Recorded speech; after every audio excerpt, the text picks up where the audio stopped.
pour faire du graphisme, on touche à beaucoup de choses. On peut très bien être graphiste web et complètement faire un site de A à Z, que ce soit depuis la création du logo jusqu'à la livraison finale du site internet.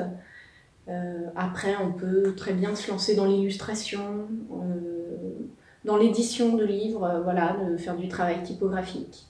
Il y a vraiment plein de métiers qui débouchent des études de graphisme.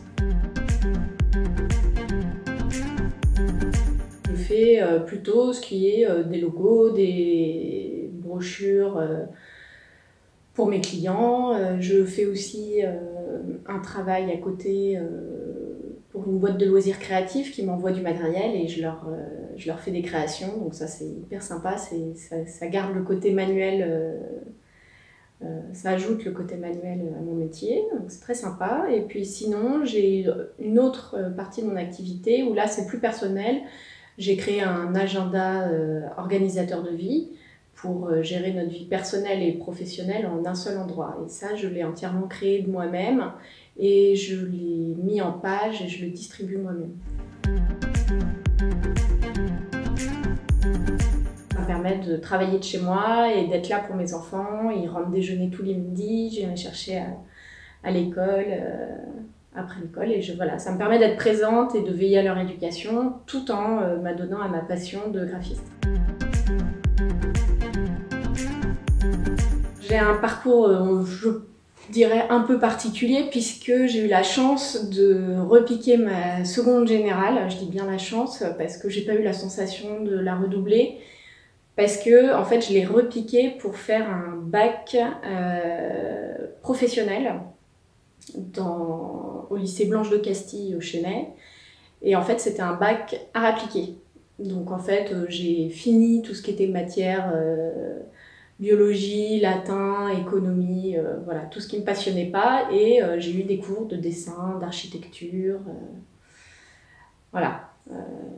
Ça m'a transformée, j'ai vraiment trouvé ma voie dès le baccalauréat et donc ça a été super. J'ai fini par intégrer une école de communication visuelle qui s'appelle IntuitLab et là j'ai trouvé ça vraiment super. Voilà.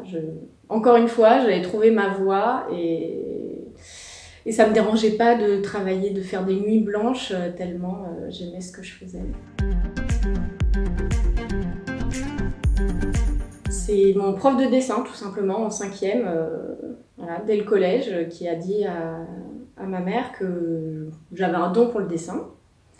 Entre autres, il y avait ça, et puis après, maman m'a emmenée voir une graphologue qui, là, a décelé qu'il fallait que je fasse un métier dans lequel il y ait un écran entre mes clients et moi. Donc, par exemple, soit graphiste, c'était très bien parce que j'avais un ordinateur entre mes clients et moi, soit, par exemple, photographe, parce que j'avais cet appareil photo qui mettait de la distance, en fait. Je sais que j'ai vraiment trouvé le métier qu'il me fallait parce que je peux passer énormément de temps dessus, ouais, voilà, enfin, je passe mes journées sur mon ordinateur ou presque, et ça me dérange pas, c'est un vrai plaisir. Faites des carnets de croquis.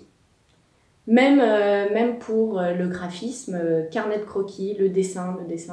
C'est en fait, plus que de savoir bien dessiner, je pense qu'avec le recul, je pense que c'est surtout pour qu'on habitue notre main à retranscrire ce que notre esprit pense en fait. Voilà, et donc ça c'est le conseil numéro 1 que je peux donner. Ensuite, le travail, hein, il y a que ça de vrai. Hein. À l'école IntuitLab, ils donnaient énormément de travail et franchement, il n'y a que ça qui fait progresser.